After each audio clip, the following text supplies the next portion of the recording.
कैवल्यं दिव्यदृक्साक्षी आदिकर्तारं कृपानिधिं प्रणतक्लेशनाशाय अनन्ताय नमो नमः। अल्पज्ञोऽहं सर्वज्ञोऽहं सत्शरणं जुगलरूपं त्वं नमामि। भगवान श्री करुणा सागर महाराज की जय। सत कैवल साहेब।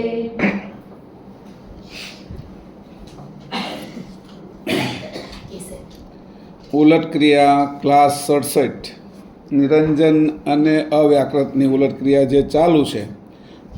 તારીખ 2/9/2025, સમય 3:30 વાગે બપોરે, અને કિરણ માસીના ઘરે. વાર મંગળવાર છે ને, મંગળવાર. ગયો ક્લાસ આપણો 66મો હતો અને 25/8/2025 સોમવારે લીધો હતો. એની અંદર અનેક પ્રકારના શાસ્ત્રો, અનેક પ્રકારની વ્યવસ્થા નિરંજનની નીચે કેવી રીતે થઈ અને કયા કારણથી થઈ, 4 વેદની અંદરથી 6 અંગો કેવી રીતે ઉત્પન્ન થયા, એનાથી આ જગતની જે દેખાતું સ્થૂળ જગત એની કેવી રીતે આખી રચના થઈ, ચાલે છે અને ચાલી અને એ પાછું એનો નાશ પણ થાય છે. તો એ વિષયમાં આપણે થોડું ઊંડાણથી સમજાવ્યું હતું. આપણે પાના નંબર તો હજી એના જ છે, 303 અને 314 બરાબર છે. એને ફરીથી આપણે વાંચવાના છે આજે, કારણ કે જેટલો એનો અભ્યાસ કરીએ એટલું ઓછું પડે એવું છે. કારણ કે હજી ધાતુના વિષયની અંદર આપણે ક્યાંય ગયા જ નથી. આ સપ્ત ધાતુઓ જે પોખી છે નિરંજનની ને અવ્યાકૃતની, અને 8મું છે એનો અડધો અંગ જે બન્યું છે એ છે. તો બેયની અંદર જે પોખવામાં આવ્યા છે એ ધાતુનો આખો વિષય બાકી રહી જાય છે. પછી જે 84 તત્વો કીધા, પણ એમાં 6 તો વૃત્તિ છે અને 6 એના અંગો છે. એટલે આપણે પ્રકાશભાવ વૃત્તિના મહાતત્વો એ વૃત્તિમાં જ આવી જાય. અને સંજમભાવ ચક્ષસત્વ, એટલે 12 તો વૃત્તિમાં આવી ગયા. તો મૂળ તત્વો તો 72 છે. ઓલી તો વૃત્તિ છે, વૃત્તિ અને તત્વો આ બેમાં ફરક પડ્યો. અને એમાંય તત્વની અંદર મુખ્ય તત્વ તરીકે નિરંજન છે. અને એ કેમાંથી નીકળ્યું તો કે સત્વ શૂન્ય માત્રામાંથી નિરંજન તત્વ. સત્વ શૂન્ય એનો જન્મ કેમાંથી થયો છે તો કે સત્વ શૂન્ય માત્રા. આમ બ્રહ્મમાંથી ઓજ દ્વારા થયો. આપણો જે રીતે શુક્રાણુ દ્વારા જન્મ થયો છે એમ એનો રીતે ઓજ દ્વારા થયો છે. પણ ઉત્પન્ન કેમાંથી થયા તો કે સત્વ શૂન્ય માત્રા. જ્યારે સત્વ છે એ શૂન્ય સ્થિતિ ધારણ કરે છે ત્યારે એ પૂર્ણ બ્રહ્મ થઈ જાય છે. અને સત્વ શૂન્યની આ બાજુ જ્યારે ઉત્પત્તિના માર્ગમાં આવે છે ત્યારે છે એ નિરંજન તત્વ થઈ જાય છે. આ રીતે એને આપણે જોઈએ. એટલે કે વૃત્તિના 12 વિભાગ અને 72 છે એ તત્વો. એમાં મુખ્ય તત્વ નિરંજન અને ચાલક તત્વ અવ્યાકૃત. નિરંજન અધિષ્ઠાન રહી અને ચલાવે છે કોણ તો કે પ્રકૃતિ. પ્રકૃતિ ચલાવે છે આદ્ય શક્તિ.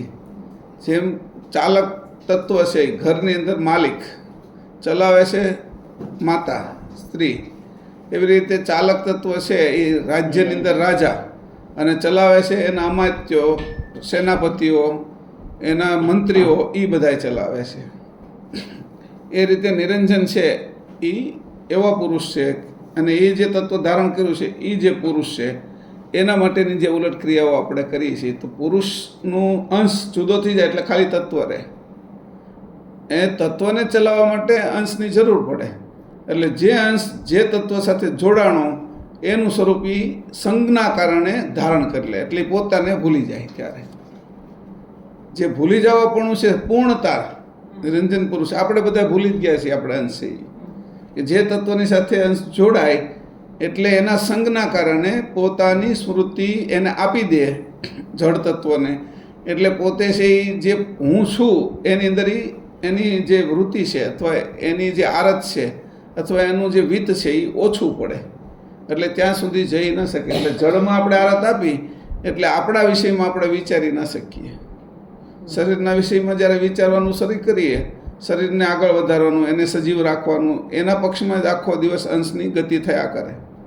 એટલે સંગ એનો હવે શરીરનો થઈ ગયો, અને શરીરના સંગે શરીરની ગતિ ઉત્પન્ન થઈ.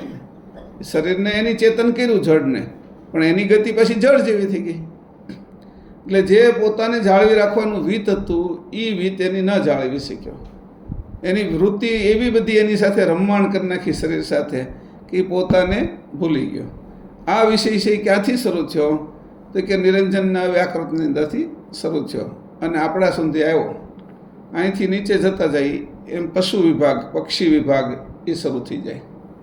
તો કે એની અંદર જડતા તો એટલી બધી હોય કે પોતાની એને કાંઈ ખબર નથી. 4 વસ્તુની અંદર જ વિશેષ એ દેખાય છે: ભય, મિથુન, આહાર અને નિદ્રા. મનુષ્યની અંદર એક વિશેષ શક્તિ છે કે વૈચારિક શક્તિ, જે ગતિ કરી શકે, ઉપર જઈએ કે અને નીચે જઈએ કે. તો એ બાકીનામાં નથી. હવે એનાથી નીચે જાય તો પછી સુસુપ્તિમાં જ જાય. એટલે એમાં એક વિષય છે કે એને ભય ન લાગે એવી સ્થિતિ આપણને દેખાય. વૃક્ષને કાપી નાખે, કોઈ પથ્થર મારે, કોઈ લણી લે, કે એના ફળ ઉતારી લે, તો એ અસમર્થ છે. હજી બિલાડીના બચ્ચાને લઈ જાઓ તો બિલાડી સામે થશે. કૂતરાના ગલુડિયાને આપણે લઈ જઈએ તો કૂતરા સામું થશે.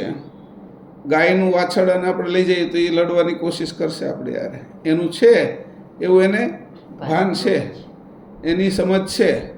પણ એનાથી નીચે જાય એના જ ફળો કોઈ ઉતારી લે છે, એને જ કાપી નાખે છે. એવા વૃક્ષ સ્થિતિમાં જ્યારે આપણે અંશ જાય છે ત્યારે અંશ તો કેટલો આંધળો થઈ જતો હશે. આ રીતે અંશની ગતિ છે એ સંઘના કારણે થાય છે.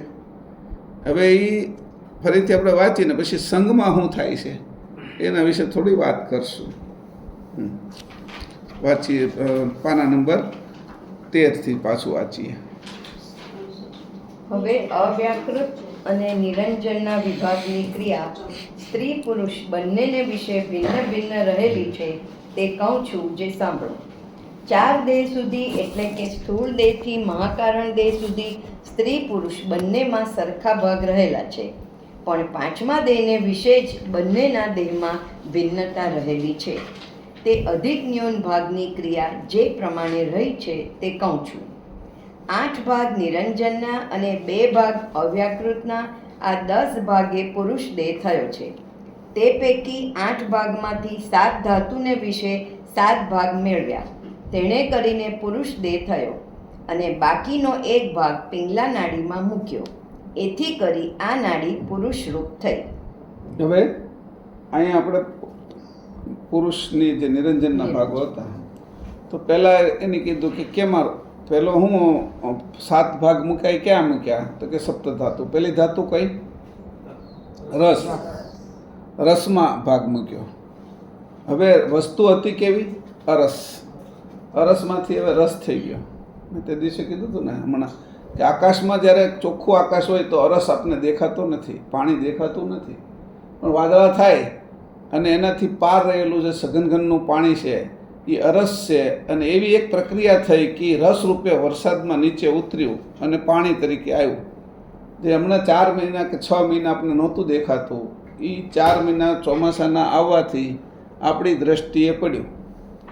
આ જે દ્રષ્ટિ છે એ દ્રષ્ટિએ પડ્યું એટલે અરસનો રસ થયો. આ પહેલી ધાતુ શરૂ થઈ, એ રસ. અરસમાંથી રસની ગતિ આવી ગઈ. તો આ રસની પછી શું થાય છે? બીજું ધાતુ રક્ત. બરાબર? પહેલી આવી રસ, પછી રક્ત. રક્તની અંદર શું થાય? તો કે રક્તની અંદર હવે આ છે ને, જેવું પાણી નીચે આવ્યું ત્યાં સુધી તો રસ હતો, પણ જેવું એ માટી સાથે સંયોજનમાં આવ્યું એટલે ગારો થયો. ગારો, પ્રવાહી.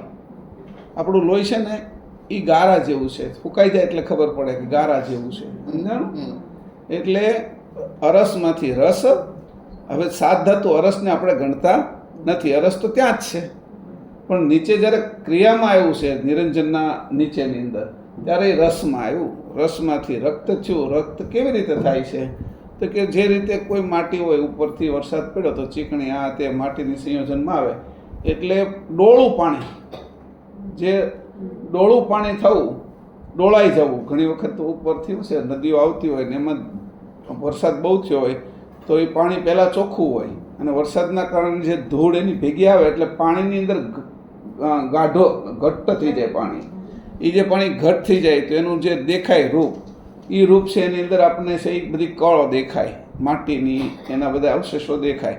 એ જે એની અંદર દેખાવું એ માટીનો જે ભાગ આવ્યો છે. એવી રીતે આપણા શરીરની અંદર ચોખ્ખું જે રસ હતો એને જ્યારે શરીરના તત્વો જે ભૂમિ તત્વોના મૂળ ભાગની સાથે એ પાણી સંયોજાય, એ સંયોજનમાં પાણીનો ભાગ જેમાં વધારે હોય અને જે કહેવાય કે ભૂમિ તત્વનો ભાગ ઓછો હોય અને વહી જતું હોય ત્યારે એ રક્ત થઈ જાય, વહેતું હોય. હવે વહેવામાંથી છે ને એ પાછું ગતિ છે એની ઘાટી થઈ જાય એટલે ત્રીજું માસ થયું. બરાબર, માસ પછી હાડકાં પછી મજા આવશે. તો જે માસ થયું એ કેવું થયું તો કે જે વહી જતું હતું એ જ્યારે અટકી ગયું પાણી એટલે એની અંદરથી જે પ્રવાહીનો ભાગ હતો, રસનો ભાગ હતો એ ઉડી ગયો અને એની નીચેનો જે પ્રવાહીનો હજી બાકીનો ભાગ રહ્યો એની ગારો કરી નાખ્યો. જે માટીનો ગારો થઈ ગયો. હવે એ ગારાની અંદરથી કુંભાર અનેક પ્રકારના વાસણો, માટલું, તાવડી વગેરે બનાવશે કારણ કે પિંડો થઈ ગયો. હવે તો એ પિંડો જે થયો છે એનું નામ માસ છે. આ માસ કુંભાર છે એ કંઈ પેલું રાબડું હોય એની અંદરથી કંઈ કોઈ વ્યંજન અથવા કોઈ વાસણ ઉતારી નથી શકતો, પણ એના માટે ઘટ્ટ થઈ ગયું અને પિંડો તૈયાર કર્યો. એમાં પાણીનો ભાગ છે પણ માટી વધારે છે એટલે વહિતળ રહી ગયો, વહિતળ બંધ થઈ ગયો અને સ્થિર થવાની ગતિમાં આવી ગયો. હવે એ જે પાણીનો ભાગ છે એ ઠોસ કરવાનો છે એને, એટલે એને માટી જે પિંડો થઈ ગયો એટલે તરત જ તે છે એને માસ ભાગ થયો. હવે આના પછી આવ્યું મેદ. મેદ શું થયું તો કે ભાઈ મેદ એવો થયો કે હજી કદાચ આ પિંડો જ્યાં સુધી હતો તો વાંધો નથી, પણ જે માટલાનો આકાર લીધો ને એ હુકાઈ જાય છે, હુકાઈ ગયું છે અને હુકાઈને તમે એને માટલાઓ, હુકાયેલા માટલા જે પડ્યા છે એનું નામ છે મેદ. મેદ એટલે ઠોસ માંસનો ભાગ, એને મેદ કહેવાય. હવે એ પછી તમે જ્યારે પેલો ગારો હોય છે ત્યાં સુધી તો એ એમાંથી પિંડો હોય છે ત્યાં સુધી તો માટલું બનાવી શકે, પણ થોડીક વાર થાય ને જો 5-6 કલાક નીકળી જાય ને તો પછી ઉતારી એમાંથી નથી શકતો એટલે એ વધારે ચરબી થઈ જાય એટલે પછી એમાં એને ફાટવા મળે. એ એની અંદરથી ઉતારી ન શકે કોઈ માટલું કે તાવડી કે વગેરે કોઈ, તો એ ઠોસ થઈ ગયો એટલે એટલો એને કડક થઈ જાય અને એની અંદર તિરાડો પડવા મળે. તો એમાંથી વ્યંજન ઉતરતું નથી એટલે એ જે જામ થયો એ બધી ચરબી થઈ આપણી. એટલે પહેલું કીધું રસ, રક્ત, માંસ, મેદ. મેદ એટલે ચરબી. આ મેદ છે એ ચરબી વધે એટલે ચરબી ગળે નહીં જલ્દી, કારણ કે એને ગળવા માટે પાછું બીજી પ્રક્રિયા કરવી પડે. એટલે આપણે બધાને જે શરીરો વધી જાય છે, હા આવી હજી આમ આવી જવાશે, વાંધો નહીં. બોર્ડ પછી હું લખીશ ત્યારે આવી જશે. તો એ રીતે જે આ જે માટલું તૈયાર થઈ ગયું એટલે આપણો મેદ ભાગ વધી જાય એટલે એને આપણે ગાળવાની કોશિશ કરીએ. મેદ ભાગ એક્સ્ટ્રા છે. જ્યારે આપણે ખાવાનું કાં એક બીજું બંધ કરો એટલે તરત મેદ ભાગની અંદરની ચરબી ગળવા મળે અને માંસ થવા મળે એનું. હવે મેદ થયો એ એટલો ઘટ થયો છે એને પછી વધારે વાયુ અને અગ્નિ, ગરમ અગ્નિ અને ગરમ વાયુનો સંયોગ થાય એટલે એમાંથી મજબૂત હાડકાં તૈયાર થાય. એટલે 5મું તત્વ થયું હાડકાં. એ ક્યારે તૈયાર થયું? જે માટલાઓ તમે કાચા હતા એને ચડાવ્યા કેમાં? હા, તો નિભાડે ચડાવ્યા. નિભાડે ચડાવતા થયું હું તો કે એને એક આકારે થઈ ગયો અને એવું બોન્ડિંગ થઈ ગયું કે મજબૂત એના અણુઓ તૈયાર થઈ ગયા અને એવા મજબૂત થઈ ગયા કે હવે પહેલો જે માટલું હતું એ તૂટી જતું તો એમાં કાંઈ ભરી નહોતા શકતા આપણે પાણી કેવું, તો એ ગળી જાય. પણ જ્યારે એને અગ્નિ આપવામાં આવ્યો ત્યારે એ મજબૂત અને એની પોતાનો એક આકાર ધારણ કરી લીધો. એ આકાર હવે તૂટતો નથી. કાચા માટલાનો આકાર હજી આમ તેમ થઈ જાય, બરાબર. પણ પછી આકાર તૂટતો નથી. એ આકાર જે તૂટે નહીં એવો જે મજબૂત આકાર થઈ ગયો એ હાડકાં થઈ ગયા. હવે હાડકાની અંદરથી પણ સૂક્ષ્મ, કારણ કે એની અંદર શું હોય, જે જવાણ નીકળે, સૂક્ષ્મ જવાણ. તમે માટલું લઈ આવ્યા, પણ તે માટલાની અંદર પાણી ભર્યું અને પાણીના છિદ્રોની અંદરથી માટલાના છિદ્રોની અંદરથી જે પાણી ગળે એ જે ગાળણ છે એને કહેવાય મજ્જા. બરાબર. હાડકાના બોન્ડ મેરો જેને કહીએ આપણે, સમજાણું. હાડકાના પોલાણની અંદરથી જે પોલાણ હતું માટલાનું એની અંદરથી જે નીકળ્યા એ પોલાણમાંથી જે નીકળ્યા એ બોન્ડ મેરો કહેવાય. કે એને એમાંથી છે એ શું બને તો કે એમાંથી જે પાકી જાય એમાંથી ટોપ પાકી જાય, એમાંથી છેલ્લું ધાતુ બને શુક્ર. આમ સમજી લેજો.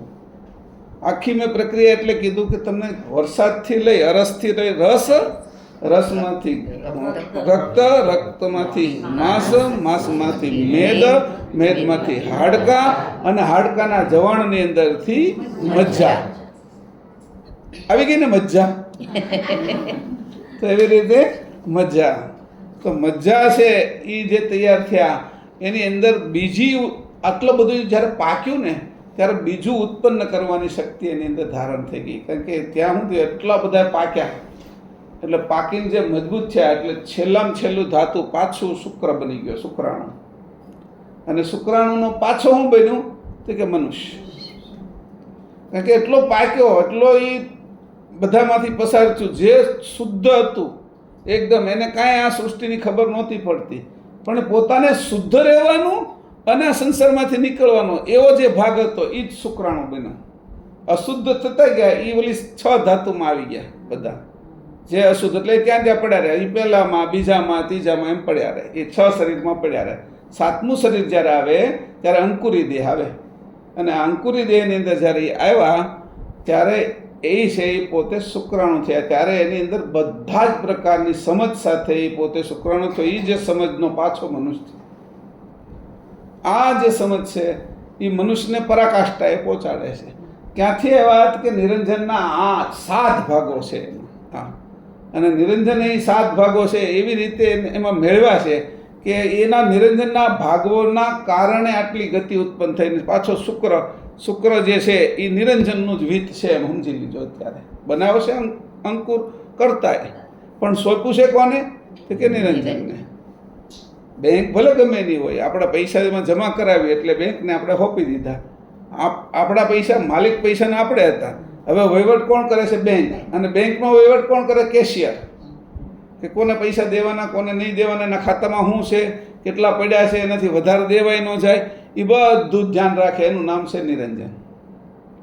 આ માલિક કરતા કૈવલ. આવી રીતે જ્યારે એની સમજ પાકી થાય તો આપણને ખબર પડે કે આટલું બધું કામ નિરંજન. એટલે 7 ધાતુઓને આપણે સમજાવી. પછી કીધું આ ધાતુને સાથેને વિશેષ પોષણ ક્યાંથી મળે? તો વિશેષ પોષણ એને ક્યાંથી મળે છે તો કે 8મું જે અંગ તરીકે, જમણું અંગ જે નિરંજન પુરુષની અંદર જે બન્યું છે એને નિરંજનના 7 જે ભાગ છે એને વિશેષ પોષણ એની સૂર્યનાડીની અંદરથી મળે છે. એટલે આપણી પિંગળા નાડીમાંથી. બરાબર છે. એટલે એને આખી પુરુષ રૂપ બનાવી કે ક્યારેક એમાં ઘટે તો ક્યાંથી લાવવાનું એમ. અત્યારે તો તમે ચા અને ખાંડના ડબ્બા મૂક્યા છે, પછી હળદર તમે મસાલો મૂક્યું છે કે ભાઈ હળદર છે, એની અંદર ધાણા જીરું છે, રાઈ છે, એની અંદર બીજી બધી વસ્તુઓ છે, તો એમાં તમે ઘટે તો ક્યાંથી કાઢો છો? તો કે એક મોટું બરણી ભરેલી છે કે મરચાંની છે, રાઈની છે, એમાંથી તમે લ્યો છો. તો એ મોટી બરણી આ બાજુ કઈ છે તો કે સૂર્યનાડી. સમજાણું? એમાંથી આને જે ઘટતું છે એ 7 ધાતુમાં કાંઈ પણ ઘટાડો હોય તો ત્યાંથી એનું પોષણ થાય. અને સૂર્યનાડી કોની સાથે જોડાય છે તો કે મહદ સાથે. કારણ કે શ્વાસ મહદ સાથે જોડાયેલો છે ને. અને આ જે શરીર છે એ અલ્પ છે. એટલે વ્યષ્ટિની સાથે સમષ્ટિને જોડવાનું કામ નિરંજનના પક્ષમાં સૂર્યનાડી કરે છે. વાત સમજાઈ ગયા? એટલે આટલું સ્પષ્ટ છે આ જ્ઞાન આપણું, કે આવું જ્ઞાન હજી કોઈની આગળ નથી. દરેક વાતમાં તમને સમજાઈ જાય. એ જ આપણે આજે માટલાનું ઉદાહરણ આપ્યું, એવી રીતે તમે ફૂલનું ઉદાહરણ આપો, ફળ સુધી લઈ જાવ એને. તો છેલ્લે રસ આવે જે કાંઈ, તો એની અંદર એ જ ગતિ આવે, આપણી અંદર એ જ ગતિ આવે, માટલામાં એ જ ગતિ આવી.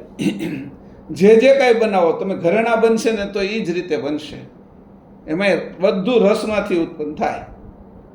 અને રસ એ પૃથ્વી રસરૂપ જ હતી, લાવા રસ, એનું લાવા રસ, લોખંડના તે બધી ધાતુઓ સાથે બધું જે બન્યું એ.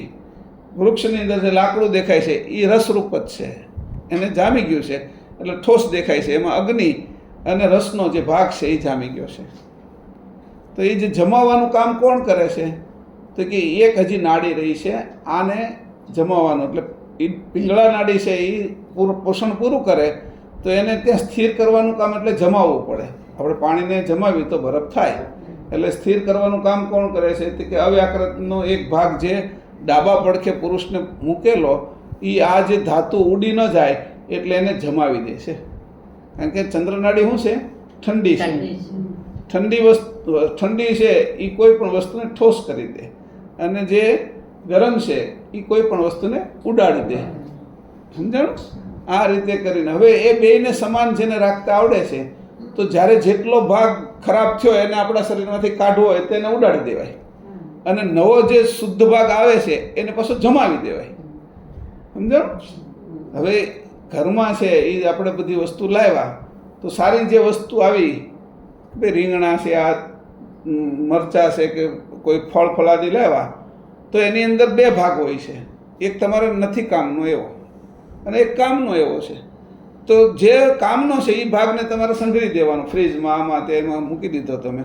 નકામો જે ભાગ છે એને જલ્દી કાઢી નાખવાનો. જલ્દી કાઢવા માટે તમારે સૂર્યનાડીનો વ્યવસ્થિત ઉપયોગ કરવો પડે. એટલે પ્રાણાયામના મૂળ તત્વો આ છે. સૂર્યનાડી છે એ તમારી અંદર રહેલા સૂક્ષ્મમાં સૂક્ષ્મ કચરાને દૂર કરે છે. એટલે પહેલાં જ કીધું, જે સરોદયના જાણનાર હતા એને એવું કીધું, સૂર્યમાં જમવું ને ચંદ્રમાં જળ પીવું. પછી પાછું એમાં સંદાસ પણ સૂર્યમાં જવાનું કીધું, અને બાથરૂમ ચંદ્રમાં જવાનું કીધું છે. તો એને કીધું કે કેમ કે તજવાની જે વસ્તુ, સૂક્ષ્મ જે જાડો જે તજવાનો ભાગ છે એ તાકાત તો સૂર્યનાડીમાં છે, અને પકાવવાની તાકાત એમ જ છે. પણ જે ખરાબ ભાગ છે, ક્યારે મારે પકાવાય એ ભાગ હચવો, અને ક્યારે છે એ જે ખરાબ ભાગ છે એને નાખી દેવો, એટલે કાઢી નાખવો. એટલે પ્રાણાયામના મૂળ ગૂઢ રહસ્યો જે જાણનાર હતા એ સરોદય જે જ્ઞાન હતું. અને સરોદય શિવ એ આવ્યું ક્યાંથી? તો એ શંકર ભગવાને આપેલું જ્ઞાન, એટલે શિવ સરોદય કીધું. પણ શિવનો અર્થ તો શંકર થતો નથી, એટલે શિવ સરોદય એ નિરંજનમાંથી આવેલું જ્ઞાન છે. પાંચમું મુખ કોનું હતું સ્વરૂપ? તો કે નિરંજનનું પાંચમું મુખ સ્વરૂપ હતું. પંચમ જે મુખ છે એ નિરંજનનું. ચાર મુખ તો એક છે, બ્રહ્મા વિષ્ણુ શંકર આદ્ય શક્તિ, ચાર તત્વો, ભૂમિ જળ અગ્નિ વાયુ, અને પાંચમું તત્વ ગત આકાશ. એ પાંચમું મુખ. એ પાંચમું મુખ જે કપાણું એ શિવનું મુખ ગણવું, પણ ધારણ થયું હતું શંકરને. કાપવાનું જે કીધું, આજ્ઞા કરી હતી તો નિરંજન પુરુષે કરી કે આ કેમ સૃષ્ટિ આગળ વધતી નથી? તો કે આ સૃષ્ટિ ન વધવાનું કારણ શું છે? એટલે વિષ્ણુએ તપાસ કરી સત્વગુણે કે આ પાંચમું મુખ બોલે છે એટલે સૃષ્ટિક્રમ થતો નથી. તરત ને તરત જે સંકાદિકો ઉત્પન્ન થાય છે, 10,000 સંકાદિકો ઉત્પન્ન થયા, અને એ તરત ને તરત આ સૃષ્ટિની અંદર સંસારની રચના ન કરી અને એ હોયા ગયા, અંશની ગતિને પ્રાપ્ત કરો હોયા ગયા. પંચમને સાંભળી લીધો. એટલે કે એમાં રહસ્ય ભરેલું હતું. હવે એ રહસ્ય હતું તો શ્વાસનું હતું રહસ્ય આખું.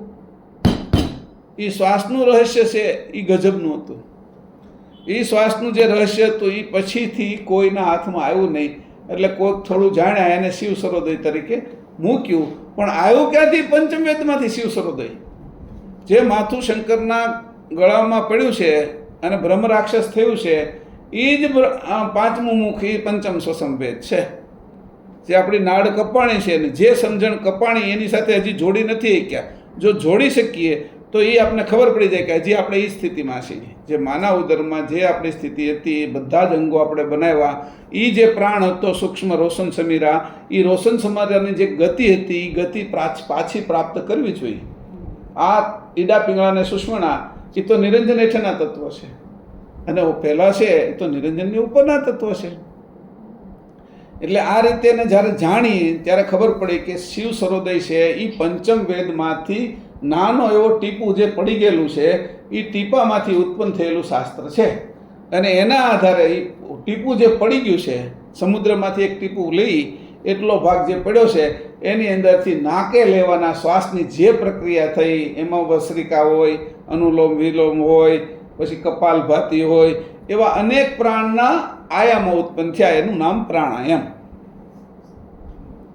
હવે પ્રાણાયામ શરીરના વિષયની અંદર અમુક પ્રકારે રોગને શુદ્ધ કરે, પણ મૂળ રોગ તો એ જ બટાડી ન શકે. મૂળ રોગ છે ભવરોગ, અને બાકીના રોગો છે એ શરીરના સામાન્ય રોગ છે.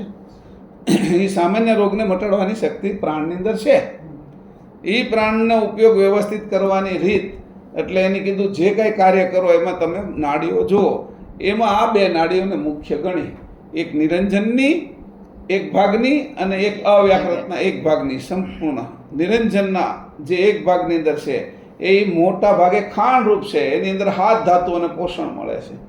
અને જે હાથ ધાતુને પોષણ મળ્યું છે એને જમાવવાનું કામ જે અવ્યાકૃતની પુરુષમાં જે ઈડા નાડી એટલે ડાબી નાડી છે એ કરે છે. હવે કદાચ એવું બને કે જે તત્વો આપણે ફેંકી દેવાના હોય, કચરામાં કાઢવાના હોય, એને જમાવી દે તો શરીર રોગિષ્ટ થઈ જાય. અને જે સારા તત્વો છે જે હાચવવાના છે એને એ બહાર કાઢી નાખે તો એ રોગિષ્ટ થઈ જાય. તો આ જગ્યાએ જોવાનું છે કયું બહાર કાઢવું અને કયું અંદર રાખવું, હે ને? તો એને કીધું કે આનું નામ છે વિવેક. અવ્યાકૃતના ભાગો કયા શુદ્ધ છે એને મારે રાખવા, નિરંજનના કયા ભાગો અશુદ્ધ છે એને કાઢવા, એમ અવ્યાકૃતના શુદ્ધ ભાગને કાઢવા, એમ નિરંજનના શુદ્ધ ભાગને રાખવા. અને એ જે રાખવા એને જે સમજણ આપી એનું નામ નરવેદ ચિંતામણી ગ્રંથ. કે કયા તત્વોને તમારે ધારણ કરી રાખવાના છે, વિત્ત બચાવવાનું છે સ્ત્રી પક્ષે પુરુષ પક્ષે, એની આખી ગણતરી કરવામાં આવી. એમાં આ જ વાત કરવામાં આવી, ઉલટ ક્રિયાની જ છે આખી વાત. અને એ પ્રાણના વિશે સૂક્ષ્મમાં સૂક્ષ્મ દેખાડ્યું. પ્રાણ વ્યષ્ટિ સાથે જોડાયેલો છે અને જે ધાતુઓ છે સાત એ પ્રાણ સમષ્ટિ સાથે જોડાયેલો છે અને સાત ધાતુ છે એ વ્યષ્ટિ સાથે એટલે શરીર સાથે જોડાયેલી છે. અને એનો સંયોગ છે એ જેને કરતા આવડે કે શરીર અને સમષ્ટિ એનું મિલન કરીને જે પ્રાણને કાઢવાનો છે અને જે રાખવાનો છે એ જે આખું શાસ્ત્ર લખાણું છે, નાકનું શાસ્ત્ર, અપાન પ્રાણ વ્યાન ઉદાન અને સમાન, આ વાયુની જે ક્રિયા લખવામાં આવી એનું નામ છે પાતંજલિનું યોગ દર્શન. આ આખું શાસ્ત્ર પાતંજલિનું યોગ દર્શન તરીકે આવ્યું. પછી સરોદય જ્ઞાન અને પતંજલિનું યોગ દર્શન, એમાં જે એક ભાગ આવ્યો એ પ્રાણાયામ આવ્યો, ચોથો યમ નિયમ આસન અને પ્રાણાયામ. અને પ્રાણાયામ પછીના ભાગો સૂક્ષ્મ થઈ ગયા. પ્રાણ પછીના સૂક્ષ્મ છે તો શું આવ્યું કે પ્રત્યાહાર, એટલે તમારી વૃત્તિને હંકેલી લેવી પાંચે ઇન્દ્રિયોમાંથી અને કેન્દ્રમાં લાવવી. કેન્દ્ર કયું છે તો કે ત્યાં આગળ આત્માને કેન્દ્ર કહે છે, આપણે આત્માને કેન્દ્ર કહેતા નથી. તો એ જે કેન્દ્ર છે એ આત્માને કીધું અને કીધું પ્રત્યાહાર એટલે 10 ઇન્દ્રિયોનો જે બહાર જાય છે, આંખે જોવાની, કાને સાંભળવાની, નાકે સૂંઘવાની, આંખે આ બધી જે સ્વાદ લેવાની, બધી જે ભાવનાઓ જે બહાર જાય છે એને તમારે પાછી લાવવાની, જે જગ્યાએથી નીકળી છે ત્યાં મૂકવાની, એનું નામ કીધું પ્રત્યાહાર. હવે જ્યારે પ્રત્યાહાર થઈ ગયો ને તમારી શક્તિ વધી ગઈ, કેન્દ્રિત થઈ ગયા, તો તમે હવે શું કરશો તો કે ધારણા. કેમાં કે તમારે કઈ વસ્તુ પ્રાપ્ત કરવી છે એ પછી તમારી અંદર શક્તિ વધી ગઈ, કેન્દ્રીભૂત શક્તિ થઈ ગઈ, તાકાત વધી ગઈ, પૈસા આવી ગયા. તો હવે તમે એને ક્યાં વાપરશો? ગાડી લેશો, સોનું લેશો, બેંકમાં મૂકશો, ધંધો કરશો કે મોજશોખ કરવા વાપરી નાખશો? એ શું કરશો એને? એટલે એને કીધું આ વિત્ત છે, એ વિત્તને પછી ધારણા કરી. અને ધારણાને પછી સમજવી પડી, ધારણા ક્યાં કરું છું? એટલે જેના દેવને માને છે એમાં ધારણા કરવા મળ્યા. તો ધારણાને ચેતન બાજુ લઈ જવાના બદલે ધારણાને એની જડતા બાજુ અને તત્વ બાજુવાળી, એટલે ધારણાને પણ ખોટી દિશા આપી. હંગરવાનું જે હતું એ હવે પાછા જે કાઢી નાખવાના ખરાબ થયેલા તત્વો હતા એને દૂર કરવાના હતા, એની દૂર કરવાના તત્વો ખરાબ હતા એને સંઘરવાનું શરૂ કર્યું. એટલે કયા તત્વો? તે કે કોઈ શંકરને માને, કોઈ વિષ્ણુને માને, કોઈ માતાજીને માને, એ બધાને માનવા માટે એ જે માનનારા લોકો હતા એની અંદર એની ધારણા કરી જ્યારે બેસે ધારણા પછી એનું ધ્યાન નિરંતર રહે એટલે એક જ લય થઈ જાય. ધારણા કરી કે ભાઈ આ ઓમકાર, પછી ઓમકાર સિવાય કાંઈ નહીં જોવું એવી જે સ્થિતિ થઈ ગઈ એનું નામ ધ્યાન, કેન્દ્રીભૂત થઈ ગયું. અને એને ઓમકારને જોતા પોતે હું ઓમકાર રૂપ છું, હું માતાજી રૂપ છું, હું શિવ રૂપ છું એવી જે ભાવનાઓથી અસ્મિ લાગ્યો એટલે તરત એ પછી કહેવા લાગ્યા કે અહમ બ્રહ્માસ્મિ ચિદાનંદ રૂપમ શિવોહમ શિવોહમ. પછી પોતે હું જ તે માતાજી છું, આદ્યશક્તિ છું. આવો બધો જે વહેમ આવ્યો એ કેના કારણે આવ્યો કે હું એના રૂપ થઈ ગયો, એનું નામ સમાધિ સમજ્યા. તો આપણે સમાધિને અહીંયા એટલે અટકાવી છે. સમાધિ છે એ સંપૂર્ણ નથી એમ આપણે કહ્યું. એનું કારણ એ જ હતું કે સમાધિ છે એ નાકથી લેવાના પ્રાણનો છેલ્લામાં છેલ્લો વિભાગ હતો. એ અશુદ્ધ વિભાગ હતો. માના જન્મ પછી નાકમાંથી મેં શ્વાસ લીધો હતો એ વિભાગ છે.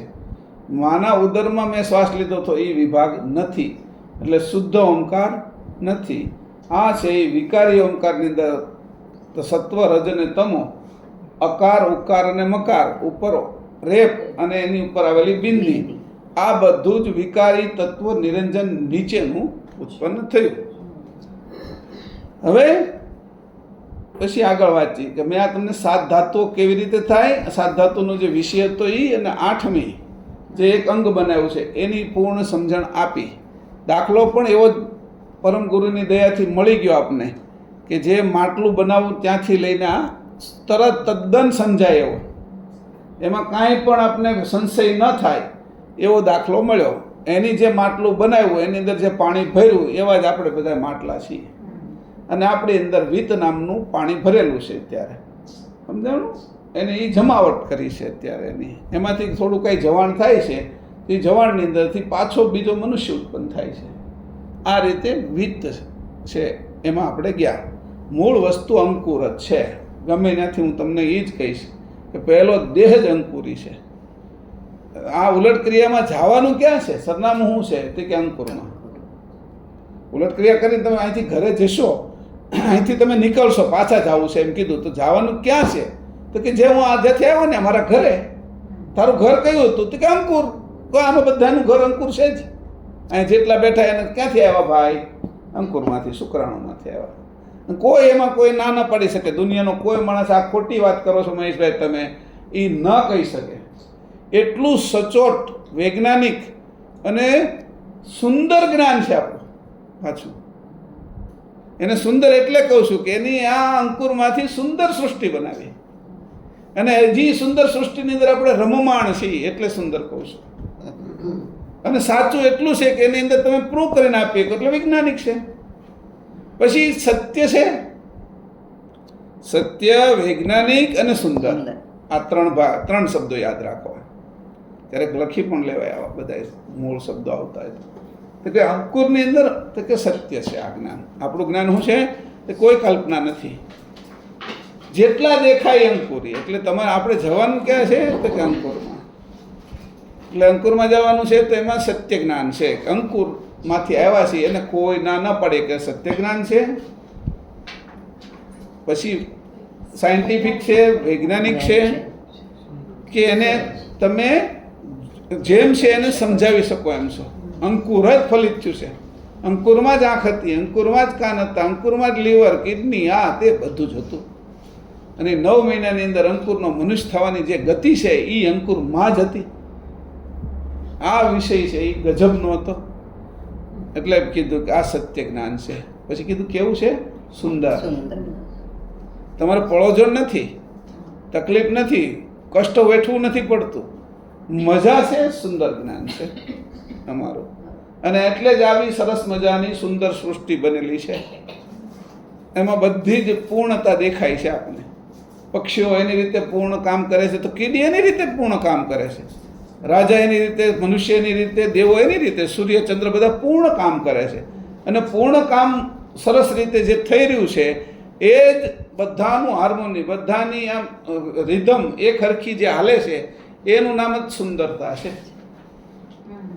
વરસાદને ટાઈમે આવું, સવારમાં છે સૂર્યનું ઉગવું, પ્રભાત થવું, સાંજે આથમવું, સંધ્યા ખીલવી, આ બધી જ જે ઘટનાઓ છે એની અંદર ફૂલો ઉત્પન્ન થવા, એમાં મધ ઉત્પન્ન થવું, મધમાખીનું પૂડો બનાવવું, આ બધું જ્યારે પતંગિયાઓ ઉડતા જોઈએ છે, ભમરાઓ છે એ ગુંજતા જોઈએ છે, એને કમળો છે એ ખીલતા જોઈએ છે, પાણીને વહેતું જોઈએ છે, આ બધો જે ગુંજારવ છે, જે કાંઈ દેખાય છે એ સુંદરતા પણ આ સરસ રીતે આ અંકુરમાંથી જ આવી છે. એટલે અમારું જ્ઞાન અંકુરી છે, શ્રેષ્ઠ છે. આ રીતે તમે જોશો તો અંકુરની અંદર ગતિ આપણે જવાની ખબર પડી ગઈ. ઉલટ ક્રિયા મારે અંકુરમાં જ કરવાની છે. આ પ્રાણની ગતિ અને અંકુરની ગતિ મેં બે સમજાવી છે. આ નિરંજનનો જે પરમ કારણ દેહ વટશો એટલે પ્રાણની પ્રણવ દેહ આવે છે એ પહેલા સમજાવી દીધી, પછી આ અંકુરી ગતિ સમજાવી દીધી. એટલે મેં તમને જે નિરંજનની ઉપર જશો તો એડ્રેસ પણ જોશે ને, ક્યાં જશો ઘરમાંથી, હમણાંથી બહાર નીકળશો અહીંથી ક્લાસમાંથી તો એડ્રેસ તમને તો તમારા એડ્રેસની ખબર છે ને, એ જ જગ્યાએ જવાનું છે. તો એક એડ્રેસ તો પાકું જ છે આપણું, અંકુરી ગતિ, જ્યાંથી આવે ત્યાં જવાનું છે. એટલે આ ગતિને આપણે ધારણ કરી કે આ બધું અત્યારે હાલે છે એ કરત છે. એટલે મેં તમને ધાતુના વિષયમાં સૂક્ષ્મતા સમજાવી અને ત્યાંથી અંકુરની ગતિ સમજાવી. હવે આગળનો વિષય પાછો વાંચવાનો છે. હવે અવ્યાકૃતના બે ભાગમાંથી એક ભાગ ઈંગલા નાડીને વિશે મૂક્યો, એથી કરી આ નાડી સ્ત્રી રૂપ થઈને રહી છે. એને સમજાવી દીધી મેં, બરાબર છે, એ ઠંડી થઈને રહી છે. બીજો એક ભાગ રહ્યો, તેમાંથી અડધો ભાગ ઉપસ્થ ઇન્દ્રિયને વિશે તથા બાકીનો અડધો ભાગ નેત્રને વિશે મૂક્યો, એથી કરી સ્ત્રીનો ભોગ કરવાની તથા જોવાની ભાવના કરે છે. આ પ્રકારે 10 ભાગ મેળવીને હવે જે અડધો ભાગ એના આખા કરી નાખ્યા તો હેરાન થઈ જતા આપણે, આ સૃષ્ટિ ભરાઈ જતી કે અડધા ભાગ મૂક્યા ને એટલાથી પૂરતું છે કે એને ખબર પડી કે અડધાથી વધારે ન મુકાય. હાલત ખતબદી જતા સૃષ્ટિ, એમાં કઈ ઊભું રહેવાનું મનુષ્ય પશુ પક્ષીને રહેત નહીં. કારણ કે નર નારીના જે ભાગ છે એના અડધા ભાગો છે એ નિરંતર આકર્ષણ કર્યા જ કરે છે. કારણ કે એને સૃષ્ટિ ચલાવી છે ને, એટલે જે ગઢું થતું જાય છે, જે નાશ પામતું જાય છે, ત્યારે એને ઉત્પન્ન કરવા માટે એની આ બે ભાગોની અંદર એવી રમત કરી છે કે એ અડધા ભાગોની અંદર એટલી મોટી રમત કરી નાખી છે કે આંખમાં અને એના ગુહ્યાંગની અંદર મૂકી દીધા. હવે એ એટલું ગજબનું છે કે અડધો ભાગ આખી સૃષ્ટિને ખેંચીને હાલે જાય છે. જો એમાંથી થોડો ભાગ એ વધારે મૂકી દીધો હોત ને તો હાલત થાત. પોણો ભાગ એ ન મૂક્યો એની, ચાલો ને 1.5 કરી 11 નથી કરવા કે આમાં થોડાક બીજા ભાગમાં ઓછા કરીને આમાં બે આખા કરી નાખી, હાલત ખરાબ થઈ જાય. અડધો ભાગ આપણે હાલત ખરાબ કરી નાખે છે. કારણ કે કામના છે ને એ નાશ નથી પામતી, અને કામના જ્યારે મળતી નથી ત્યારે આ જગતની અંદર ફરીથી ને ફરીથી પાછા લાવે છે આપણે. આ કામના પ્રકારો ગીતામાં વર્ણન કર્યા, મેં તે દિવસે કીધું હતું. અકામ, આપ્તકામ, પછી આત્મકામ અને છેલ્લો છે નિષ્કામ. સકામ આ બાજુનું છે. આ અત્યારે જે હાલે છે એ બધો સકામ. સકામમાંથી પહેલું કીધું અકામ, એટલે પછી કીધું આત્મકામ, આપ્તકામ. હા, અકામ, આપ્તકામ, પછી આત્મકામ, આત્મામાં જ કામના રાખી ઈ, અને નિષ્કામ, નિશ્ચયપૂર્વક કામનાને વાપરી એકેનો ઉપયોગ કરી એકેનો સૃષ્ટિ ચાલે અને સૃષ્ટિથી બહાર જવાય, એનું નામ નિષ્કામ છે. નિષ્કામ કર્મયોગ. પેલું સકામ કર્મયોગ. અત્યારે સૃષ્ટિ કયો કરે છે? સકામ કર્મયોગ. એને વાહે કામનાઓ હોય અને કામનાનો અંત નથી આવતો.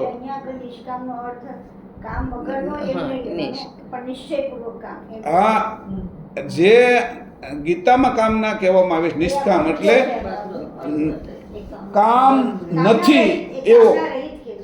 અકામ જેની અંદર હવે કામ નથી રહ્યો. કોઈ ગયા જન્મમાં એવું કંઈક થઈ ગયું, કોઈ ગુરુ કૃપા મળી, કોઈ સમજ એવી આવી, કોઈ યોગ એવો કર્યો, કઈ એવી સ્થિતિ આવી કે ગયા જન્મમાં અકામ થઈ ગયો, એકાદો જન્મ હવે લેવો પડે, એના માટે એની જન્મ લીધો છે, એ અકામ છે.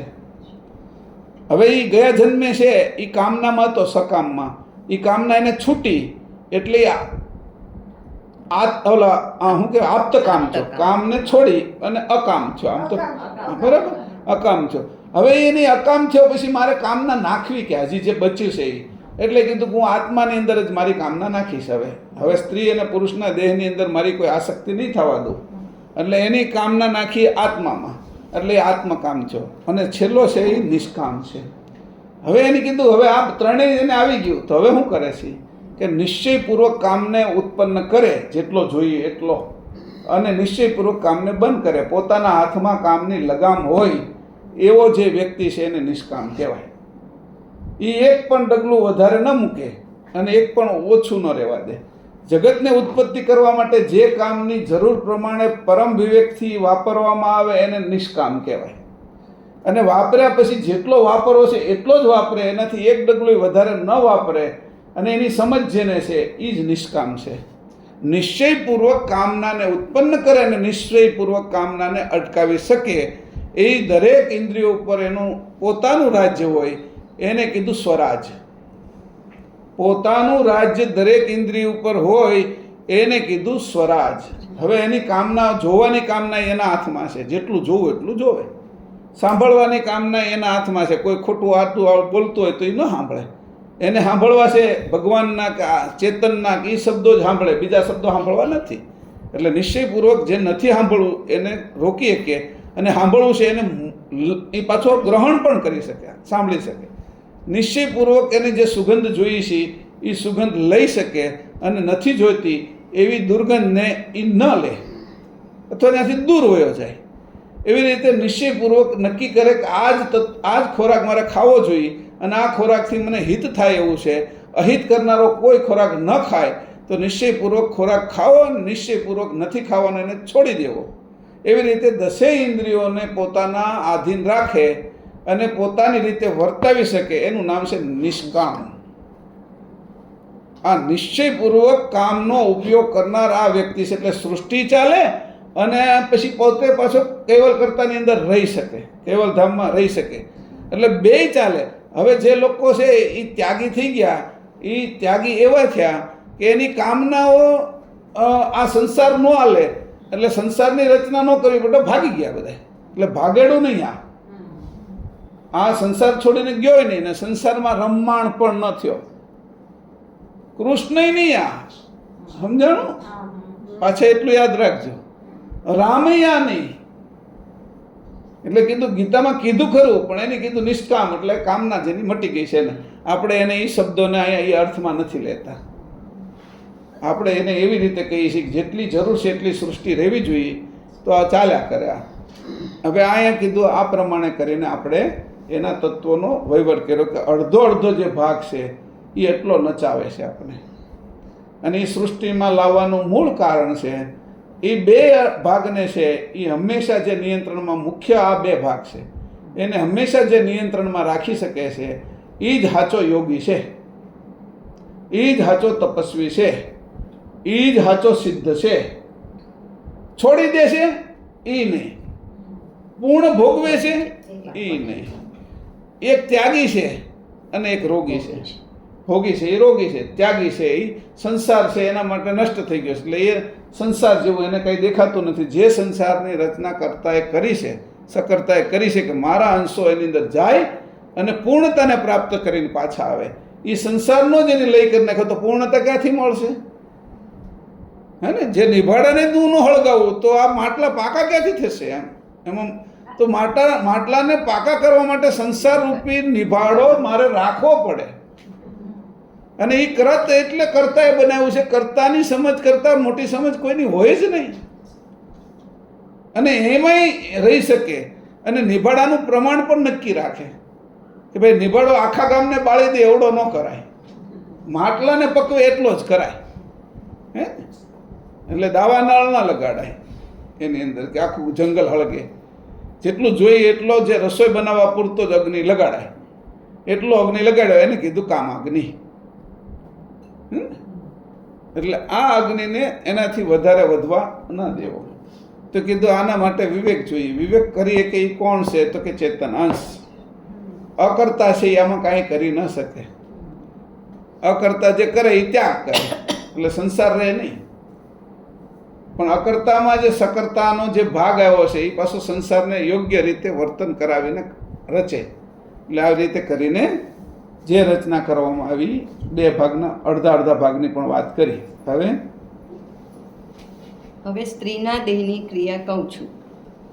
8 ભાગ અવ્યાકૃતના અને 2 ભાગ નિરંજનના આ 10 ભાગ મેળવીને સ્ત્રીનું શરીર નિર્માણ કર્યું છે. તેમાં અવ્યાકૃતના 8 ભાગમાંથી 7 ભાગ 7 ધાતુમાં મેળવ્યા તેણે કરી સ્ત્રીનું શરીર થયું. તેમાં તેની વામ નાડીમાં 1 ભાગ મેળવ્યો, એથી એ નાડી સ્ત્રી રૂપ થઈને રહી છે. હવે 2 ભાગ નિરંજનના, તેમાંથી 1 ભાગ પિંગલા નાડીમાં મેળવ્યો, આથી કરી આ નાડી પુરુષ રૂપ થઈને રહી છે. બાકી 1 ભાગ રહ્યો, તેમાંથી અડધો ભાગ નેત્ર અને ભગિન્દ્રીને વિશે મૂક્યો. આથી કરી સ્ત્રીને પુરુષ ઉપર જોવાનો તથા ભોગ કરવાનો મોહ થાય છે. આ પ્રકારે અવ્યાકૃત અને નિરંજનના ભાગની ક્રિયા સ્ત્રી પુરુષને વિશે થાય છે તે કહી. આ પ્રકારે ઈચ્છાવૃત્તિના 72 તત્વોના ભાગની ક્રિયા લઘુ દીર્ઘ ભાગ પ્રમાણે વર્તે છે તે કહી. હવે એને કીધું અહીંયા કીધું બાકીના જે 6 ધાતુ તો બધાની સરખી છે કે સ્ત્રી વિશે છે એ રસ, રક્ત, માંસ, મેદ, હાડકા અને મજ્જા. આ પુરુષમાં છે એ જ પ્રમાણે છે. હવે પુરુષમાં જે શુક્રનો ભાગ છે એ સ્ત્રી શુક્રાણુ છે, એમ સ્ત્રીમાં અંડાણુ છે. એટલે આ 2 ભાગ જુદા પડ્યા. એના કારણે આ સ્ત્રી છે અને આ પુરુષ છે એ જે નક્કી થાય છે એમાં આ સૂક્ષ્મ ભાગ છે એના કારણે નક્કી થાય છે. અંડાણુ જેમાં ફલિત થાય છે એ સ્ત્રી છે અને શુક્રાણુ જેમાં ફલિત થાય છે એ પુરુષ છે. સ્ત્રી શરીર અને પુરુષ શરીરની પછી રૂપરેખા બદલાય લિંગ અને યોનિના કારણે. તો એ બાકી બધું જ હરખું છે, પણ આ જે 2 ભાગો છે એના કારણે સ્ત્રી અને પુરુષને જુદા રાખ્યા, એની પાડ્યા જુદા. કેવી રીતે કે નિરંજન એક તત્વમાંથી સૃષ્ટિ બને નહીં, એટલે નિરંજનની અંદરથી એક એવો ભાગ કાઢ્યો જે નિરંજનના તત્વો કરતાં જુદા તત્વોનો હોય અને એમાં મેળવવાની એક જ ગૃહ હોય, બીજી ગૃહ ન હોય. ક્યાંયથી બીજેથી એને મેળવી ન શકાય. જ્યારે અવ્યાકૃતને જ્યારે નિરંજન રૂપ થવું હોય તો એ જ જગ્યાએથી નિરંજન રૂપ થઈ શકે.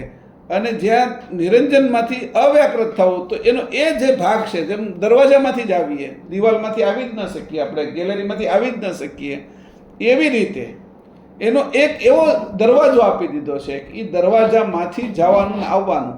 એટલે જે નિરંજનમાંથી અવ્યાકૃતનો જે ભાગ છૂટો પડ્યો, જે દરવાજેથી છૂટો પડ્યો છે એ અવ્યાકૃત થઈ, એ સ્ત્રીરૂપ થઈ, એની અંદર અંડાણુ જ ઉત્પન્ન થાય અને પુરુષની અંદર શુક્રાણુ જ ઉત્પન્ન થાય. એ રીતે એને 2 ભાગો કરી નાખ્યા. હવે અંડાણુનો જે ભાગ છે એ શુક્રાણુ સાથે અને શુક્રાણુનો જે ભાગ છે અંડાણુની સાથે એવી રીતે મેળવે કે એની ઉત્પત્તિ સ્ત્રી પુરુષ રૂપે ન થાય અને પોતાના રૂપે થાય, તો એ નિરંજનને અવ્યાકૃતના તત્વોને વટી શકે. આ વાત મહત્વની છે. એ જ્યારે આ સૃષ્ટિ સિવાયની બીજી સૃષ્ટિઓ જ્યાં ચાલે છે ત્યાં આવી પણ પ્રક્રિયાઓ છે, ત્યાં આવું પણ ચાલે છે પૃથ્વી સિવાયની, કે ભાઈ જે રીતે આ ઉત્પન્ન થયું છે તો એ ઉત્પન્ન થયું છે એની વિરુદ્ધ ક્રિયા, એનું નામ ઉલટ ક્રિયા. અવ્યાકૃત નિરંજનમાંથી છૂટી પડી, એ આ બાજુની સુલટ ક્રિયા. હકીકતમાં એ ઉલટ ક્રિયા છે. નિરંજનમાં મળવું એ આપણા હિસાબે ઉલટ ક્રિયા થાય, પણ હકીકતમાં એ સુલટ ક્રિયા છે. આપણે હંમેશા એવું ઊંધું જ બોલીએ છીએ અહીંયા કે ભાઈ સુરત આવી ગયું, મારી ટ્રેન સુરતમાં આવી ગઈ કે મારી કાર સુરતમાં આવી ગઈ, એમ કોઈ નથી બોલતું. સુરત આવી, સુરત ત્યાં ને ત્યાં છે, મારી કાર આવી ગઈ છે. એમ આપણે બોલવાની જે પદ્ધતિ છે એ હંમેશા ઉલટી હોય. આ એક દાખલો આપું છું. એમ કોઈ કહે ભાઈ આ દારૂ પીવે છે, એમ દારૂ નથી પીતો એ વ્યક્તિ, દારૂ એને પી જાય છે. દારૂ રોજ પીવે એટલે ઓલાના હાડકા ને લીવર ને બધું એમાં ખવાઈ જાય, એ પેલો થઈ જાય. એટલે કહીએ આપણે એમ જે કહીએ ને એ થોડું ઉલટું કહીએ છીએ, કારણ કે આપણે છે એ આપણા મૂળ છે ને એ ઉધ્વ હતા, એના બદલે અધો થઈ ગયા છે. એટલે એ જે ગતિ છે એના કારણે ઉલટને સુલટને ઉલટ કહીએ છીએ. હવે નિરંજનના જે ભાગની અંદર અવ્યાકૃતના ભાગને મેળવવાના કેમ? આ સૃષ્ટિ ચલાવવાની અને પાછું કૈવલધામે જવાનું એનો રસ્તો. તે કીધું આ વાત ગુપ્ત પરમ ગુરુએ કરી, એને કીધું કે આ વાત તું કોઈને કરતો નહીં. હે નરવેદ, તને હું સોગંદ આપું છું કે આ વાત તારે જ્યારે એવો કોઈ વ્યક્તિ આવે તો એને હું કહીશ, તું કહેતો નથી. હવે એને હું કહીશનો અર્થ શું? તો કે જાણ રૂપે આપીશ. એને કાને કાન નહીં કહું, એને જાણમાં સમજણ પડી જશે કેવા આ માગે છે. ઈશારો. આપણે પેલું ગીતે આવતું, આપણે નથી કહેવા ગાવું, પણ એ આવતું એમ તો કે એ ઈશારો કે એની અંદર સમજ છે. તો કે આવી સમજ આખી બીજા કેટલાય બ્રહ્માંડમાં કેટલાય ધામોની અંદર અત્યારે છે બીજા, કે એ જે આપણે નથી આ પૃથ્વી ઉપરથી અંશો પાછા નથી પોગી ગયા, અને 14 લોકમાંથી પાછા નથી પોગી ગયા. તો બીજા એવા ઘણા 14 લોકને બાદ કરીને લોકો છે. પછી એ આ નિરંજન ઉપરના લોકો છે કે જ્યાં આ પદ્ધતિથી જીવન જીવાય છે. એની સૃષ્ટિ થાય અને સૃષ્ટિથી પાછો અવ્યાકૃતનો ભાગ નિરંજનમાં મેળવી અને એક ભાગ લઈને પાછો પુરુષ વયો જાય, અંશે થઈ જાય. એ જે રીત છે એ રીત આ સૃષ્ટિની અંદર અત્યારે નથી ચાલતી. કેમ નથી ચાલતી? એ પહેલાં શીખવાડી દીધું ને તે ઓલા 10,000 સંકાદિકો વયા ગયા, એને આવડી ગયું કે આ કોણ ધંધો કરે કે આવી મગજમારીનો. સારું મજા ન કરી એટલે 10,000 વેગ એટલે કીધું કે આને તાળું મારી દો કે આ ખજાનો કોઈને દેખાડો નહીં. પદ્મનાભનો ખજાનો, પદ્મનાભ આપણું જે દક્ષિણ ભારતનું મંદિર હતું એના રાજાએ એને તાળા મારી દીધા 7 ખંડને કે આ ખજાનો કોઈને બતાવવો નહીં. હકીકતમાં ખજાનો એટલો બધો નીકળ્યો કે આખા ભારતનું દેવું ભરાઈ જાય, અને ઉપરથી બધા લોકોને 5-5, 10-10 લાખ રૂપિયા મળે એક વ્યક્તિને. 5 જણા હોય તો 25 લાખ મળે. એટલો મોટો ખજાનો, એને તાળું મારી દીધું. એની કરતાં પણ મોટા ખજાનો આપણે અગર છે એને તાળું મારી દીધું. પછી કોની? નિરંજને પંચમ કાપી નાખ્યો એટલે ખજાનાને તાળું મારી દીધું. આ ખજાનાની ખબર કોઈને પડી નહીં. આ ગુહ્ય વાત હતી. પરમ ગુરુ હું લઈને આવ્યા તે કે આ ગ્રંથની અંદર ગોતશો તો વાત મળશે. એની આવી બધી વાતો કરી, અંકુરની વાત કરી, આમાંથી આવા સંતાનો થાય, આમાંથી આવા સંતાનો થાય, આ નાડી હાલતી હોય તો આ થાય, ના નાડી હાલતી હોય તો સ્ત્રી થાય ને પુરુષ થાય. પછી આ બધાના ભાગો દેખાડ્યા, અંકુર વિશે જ દેખાડ્યું બધું. તો અંકુરની પ્રક્રિયા એવી હોશિયારીથી કોઈને કરવાની હતી કે કોઈને ખબર ન પડી. પાછું વળવા માટે અંકુર જ થવાનું હતું. જે ભાલ તિલકથી નીચે આવ્યા હતા એ જ ભાલ તિલક છે એ ઉપર જવાનું. હવે 2 ભાલ તિલક છે. એક નિરંજનનું ભાલ તિલક છે. કેવું છે તો કે એ ભાલ તિલક છે એ સ્વામિનારાયણ સ્વીકાર્યું છે. એ નીચેની સાઈડમાં લિંગ છે એનું, આમ ગોળ લિંગ જેવું છે, અને વચ્ચે બિંદી છે. સમજાણું? તો એ બિંદી નીચેની સાઈડમાં જાય છે. આપણું ભાલ તિલક કેવું છે? બધું કેન્દ્રિત કરીને ઉપરની સાઈડમાં જાય છે. અંકુરી પહેલું બિંદુ માર્ગનું છે, એટલે નિરંજનમાંથી નીચે જાય છે લિંગમાં, લિંગની અંદરથી યોનિમાં જાય છે, યોનિમાંથી સૃષ્ટિની રચના થાય છે. તો એ જે બુંદ માર્ગ છે એ નીચે, એટલે એને શું કર્યું? આમ લિંગ જેવું તિલક કર્યું અને અંદર વચ્ચે લાલ કર્યું. સમજાણ? એ પ્રકૃતિનું ભાગ. હવે એ નીચેની ગતિ દેખાડે છે. એની ખબર નથી કે આ કેમ આવ્યું. કોઈ જાણતું નથી એમાં, એક પણ નહીં. પ્રમુખ સ્વામી નથી જાણતા કે આ તિલક અને કરાવે છે એ જ્ઞાન. એને ખબર વગર કોઈ કરાવી નાખે. સહજાનંદ સ્વામી આ નહોતા જાણતા આ તિલકનો મર્મ. એ નીચેની ગતિ હતી કે ભાઈ આ નીચે બધા સંસાર ચાલે બુંદ માર્ગથી. એ ગતિ નીચે ગઈ. હવે આપણે કીધું કે ભાઈ આપણે તો અગ્નિ તત્વની જેમ અણીવાળી કરીએ. આપણો જે દીવો હળગતો હોય તો એની જે જ્યોત હોય એ અણીવાળી થઈ જાય. આખો દીવો આમ કરીને એક અણીમાં આવી જાય, અને એ જ્યારે ઉધ્વ થાય તો આપણું છે એ પાછું અંદરનું લાલ એટલે કયું? અંડાણું. ઉપરનું જે પીળું છે એ શુક્રાણું. એ 2 ઉપર ગયા ત્યારે એ 2નું રૂપ બદલાઈ ગયું અને એ સફેદ થઈ ગયા, કેન્દ્રિત થઈ ગયા, અને એનીથી 2 બહાર નીકળી ગયા.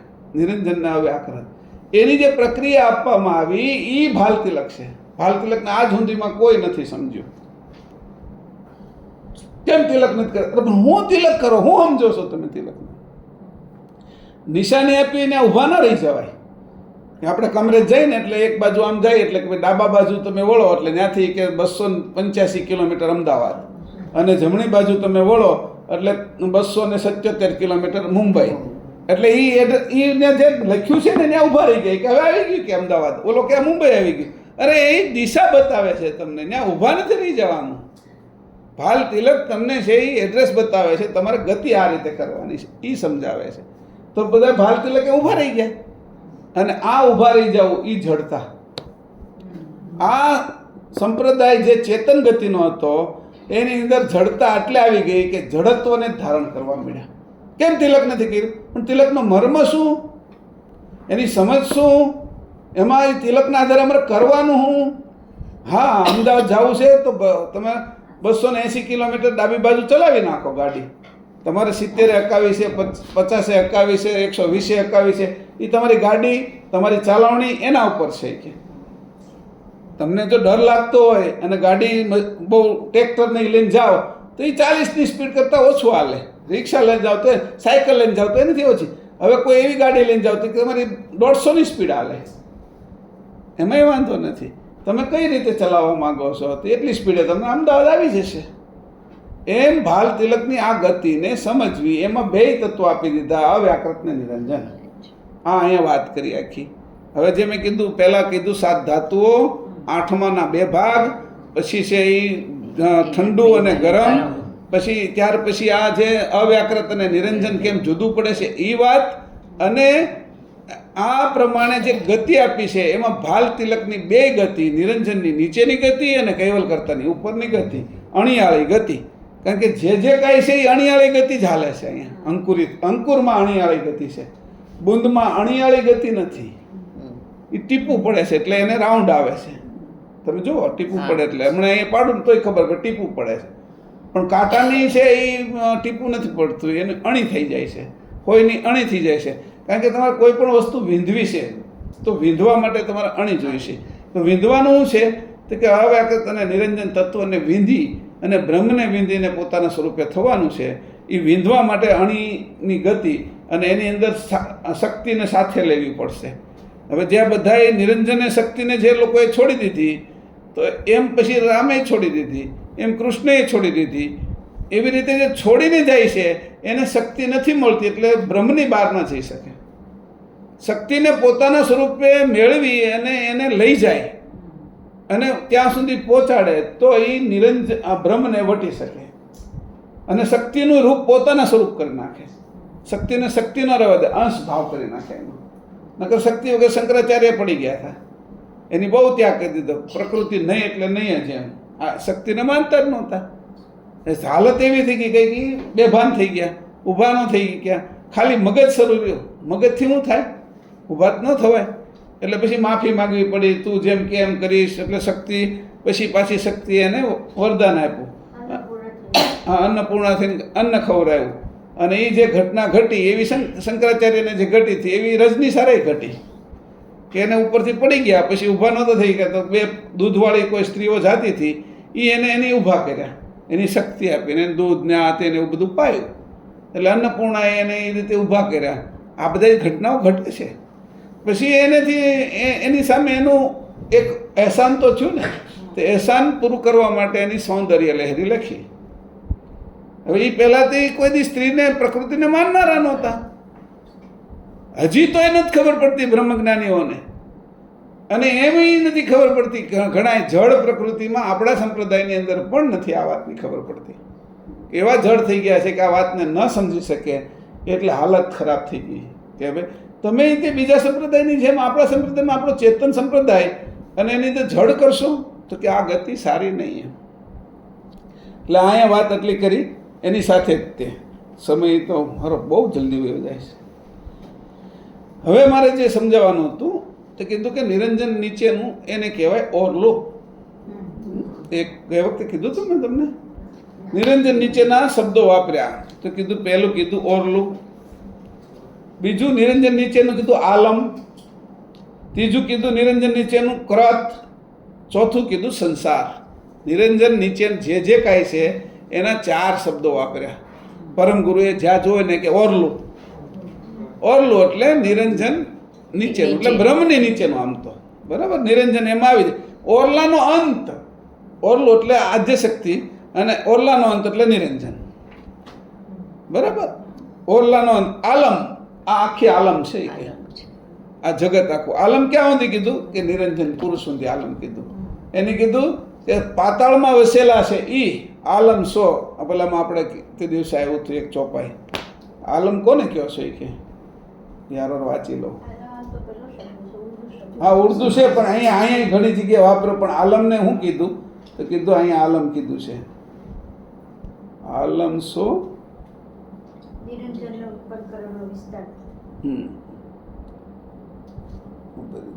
હમણાં જ આલમ ક્યાં સુધી કીધું? ક્યાં સુધી એને કીધું? આલમ એટલે જગત જ થાય, પણ ક્યાં સુધી એમ, એટલે ક્યાં સુધી નિરંજનથી બધું ઉભેર, એટલે એને કીધું કે જે આકાશમાં વસવા વાળા દેવો છે. ગ્રહ થાય. બરોબર બરોબર, મેં આખું એનું પેલું આપ્યું જ છે.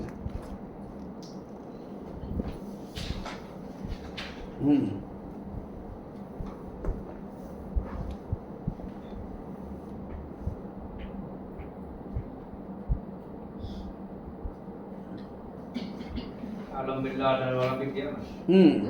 અહીં કીધું આલમ નહીં, આલમ નથી, આલમમાં. આલમ, આલમ સો એની અહીં કીધું છે, જે આપણું 7મું અંગ છે એની અંદર નર્વેદ ચિંતામણીનું 7મા અંગની 24મી ચોપાઈ 14મી ચોપાઈમાં કીધું આલમ હું કોને કહું છું કે આલમ એટલે અધૂરા રહેલા, જે લોકો અધૂરા છે એ જ્યાં રહે છે એનું નામ આલમ છે કે પૂર્ણ નથી થયા, અંશે નથી થયા, એ જ્યાં રહે છે એ બધો આલમ છે કે એ આલમ ક્યાં સુધી છે? આલમ સો અવની વસનારન, અવની ઉપર જે વસે છે એ આલમ છે. ચર ચરાચર તનહી, ચર એટલે હાલતા ચાલતા, અને અચર એ બધા જે સ્થાવર એ બધા તન છે એ આલમ છે. એ કે એટલો જ આલમ છે? પછી કે ના, ઉભો રહે કહો. સપ્ત પાતાળ રસાતલ કે લગ, 7 પાતાળ ત્યાં સુધી આલમ જ ગણે કે ક્યાં સુધી? રસાતળ સુધી કે પાતાળ સુધી આલમ જ ગણે કે તલ વિતલ અતલ સુતલ તલાતલ રસાતલ, ત્યાં સુધી કે બધું આલમ. પછી કીધું એટલો જ આલમ? આ મનુષ્ય પશુ પક્ષી જીવ જંતુ આ પૃથ્વી પર વસે છે એ બધું આલમ તમે કીધું. પછી પાતાળમાં જે છે એને આલમ કીધું નહીં, કે હજી આગળ કહો. જે ઈસુર વસે ગગનહી, આકાશમાં વસનારા દેવ લોકો છે નિરંજન સુધીના, એ બધો આલમ છે કે અહીંયા એક ચોપાઈની અંદર આલમ દેખાડ્યો. સમજાણું? ફરીથી વાંચું છું એટલે તમને ખબર પડે કે ભાઈ આલમને શું કહે છે કે આલમ સો અવની વસનારન ચર ચરાચર તનહી, સપ્ત પાતાળ રસાતલ કે લગ, જેહી સુર વસે ગગનહી. આલમ સો અવની વસનારન ચર ચરાચર તનહી, સપ્ત પાતાળ રસાતલ કે લગ, જેહી સુર વસે ગગનહી, જેહી સુર વસે ગગનહી. ત્યાં સુધી આલમ છે કે આવો આલમ છે. પછી ક્રત, નિરંજન સુધી ક્રત છે કે સંસાર, સંસાર માટે ઘણી વાતો કરી આપણે પરમ સિદ્ધાંત પ્રણવ કલ્પતરુમાં 7મા કે 8મા, 6ઠા 7મા કે 8મા કેતુની અંદર સંસાર, સંશયથી સંસાર, જેમાં સંશય ભરેલું છે એ સંસાર છે કે. તો કૃતને કીધું કર્તા દ્વારા અંશને હંસગતિમાં લાવવા માટે જે રચના કરવામાં આવી તે કૃત છે, જે નિરંજનથી લઈને ગત આકાશ, નિરંજન અને ગત આકાશમાં ચાલે છે, નિરંજન દ્વારા ગત આકાશમાં ચાલે છે એને કીધું કૃત. જે કેના માટે બનાવ્યું? તો કે અંશને હંસગતિ કરવા, પાકો કરવા માટે. નિભાડો શેના માટે બનાવ્યો તમે? જે કાચું માટલું હતું એને પાકું કરવા માટે. અંશ હતા એ કાચા માટલા હતા, એને પાકા કરવા માટે, હંસગતિ લાવવા માટે જે આ આખો આ નિભાડો તૈયાર કર્યો એનું નામ કૃત છે. આપણે પાકી જ છે ને રાત દિવસ, હાન થાય ત્યાં પાકી જાય, થાકી ગયા છીએ હવે, ગમે એ કરો તોય થાક લાગે. તમે હારામારી રસોઈ ખાવ તોય થાક લાગે, પછી તમે નાચી કરે નહીં થાક લાગે, ફરી કરે નહીં થાક લાગે, હુઈ નહીં થાક લાગે, થાક જ લાગે કે. એટલે કીધું જ્યાં સુધી તમે છે યાને કીધું એટલે પાકવા માટે, પાકી ગયા કે પાકવા માટે. એટલે કે જે અંશને હંસગતિ કરવા માટે જે આ નિભાડા રૂપ રચના કરવામાં આવી એનું નામ કૃત છે. અને ક્યાં સુધી છે? તે કે નિરંજન પુરુષ ગત આકાશમાં આ કાર્યક્રમ ચાલે છે. તમારો તમે ક્લાસ ક્યાં ચલાવો છો? તો કે સીમાં 1101, બરાબર. અને એમાં ક્યાં ચલાવો છો? તો કે હોલમાં. એટલે જગ્યા નક્કી કરીને કે જગ્યા નક્કી કરી કોણ ચલાવે છે? તો કે કારક માન, કારક મહેશભાઈ. કારક એટલે એ રીતે દેખાડ્યું ભાઈ કારક નિરંજન ચલાવે, કારક આદ્ય શક્તિ ચલાવે છે. આપણે નથી એમ, આ બધું ગોઠવાય એમ. અને તમે જે રીતે નક્કી કરો એ રીતે તમને દર્શન દેશે. અને આવી રીતે જ્યારે કીધું તો કે કોણ ચલાવે છે? જ્યારે પણ આમાં અંશ વગર તો આ નથી ચાલતું. એટલે કીધું આ ચાલે છે. જે જગત કે જડ ચેતન ભાવ અથવા સંસાર રૂપે દેખાય છે. આ શું છે? આ ક્રત કે જે જગત રૂપે દેખાય છે, કે જડ ચેતન ભાવ જેમાં ભેગો છે અથવા સંસાર રૂપે દેખાય છે અને ઇન્દ્રિય દ્વારા અનુભવાય છે, એને કીધું આ ક્રત. પછી અક્રત આવ્યું. અક્રત કોને કહે છે એના ઉપર? તો કીધું હિરણ્યગર્ભ ઇન્દ્રિયના અનુભવથી પર છે તે અક્રત છે.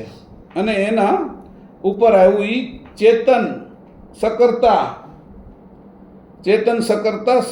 છે એ એના ઉપર આવ્યું. હવે આ માટે કીધું કે હવે આપણે ચેતનને જ જોવો છે. તો કે ચેતન શરીર હાલતું ચાલતું છે એને ચેતન કીધું. જેના દ્વારા હાલે છે એને કીધું ચેતના. શરીર જેના દ્વારા હાલે છે એ ચેતના છે. પછી આ જેમાંથી ઉત્પન્ન થયું છે શરીર એનું નામ છે અંકુર, અને અંકુરમાં રહેલો જે મૂળ ભાગ છે એને ચૈતન્યતા એવું કીધું. અને એ ચૈતન્યતા કોની છે?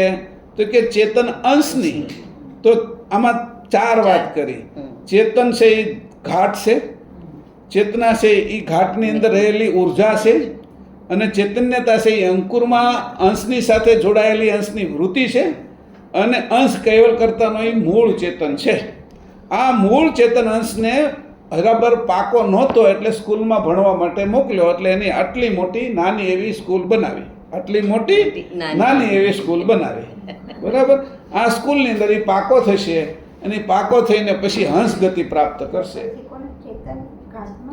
ચેતન ઘાટમાં ચેતના છે એ શરીરમાં વ્યાપક.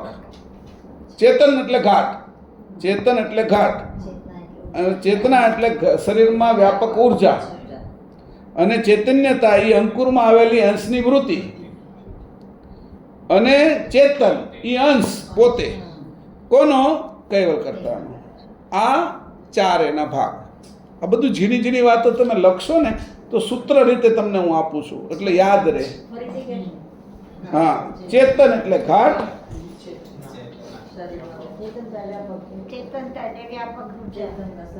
વ્યાપક ઉર્જા, અંકુરમાં રહેલો અંશની વૃત્તિ, જે અંશની વૃત્તિ ચેતન છે. એટલે એ બધાને આ ચેતના સુધી આવે, ચેતનાથી ચેતન થાય. હવે ચેતનતા ક્યાંથી આવી? કે અંશમાંથી. અંશની વૃત્તિ છે ને એ અંશમાંથી આવી. અને અંશ છે એ કયો છે? મૂળ ચેતન છે, પણ હજી પાકો થયેલો નથી. કાચા માટલામાંથી જે કુંભારે ઉતારેલા કાચા માટલા ગોઠવેલા છે એ છે. પછી એને આ અંશ છે એ ચેતન છે. જો આ બધાની અંદર પાકો થઈને પોતાનું વિત જાળવી રાખે અને પોતાને હાચવી રાખે તો એ ચેતન પાછો છે એ હંસ થઈ જશે. હંસમાંથી હંસ થવાની ગતિ, એનું નામ કર્તાની આ આખે જગત ઉત્પન્ન કરવાનું મૂળ કારણ. જગત ઉત્પન્ન કરવાનું કારણ શું? કે તને પાકો કરવો છે, નકર તું એમનો પડ્યો રહે. કે શું થાય? કોઈ પુરુષની અંદર પોતાના શુક્રાણુની અંદર પોતાના સંતાનો પડ્યા રહે તો મરી જાય એની સાથે. પણ એ બહાર નીકળ્યા છે, તેની પેઢી દર પેઢી હાલે છે, એ પોતાને ઓળખે છે, એના બાપને ઓળખે છે, અને બાપની જે ખજાનો છે, એની જે મિલકત છે, એના દસ્તાવેજો છે, એને જાણે છે, એનો ઉપયોગ કરી શકે. તો એવી રીતે 3 વસ્તુ એમાં દેખાડી.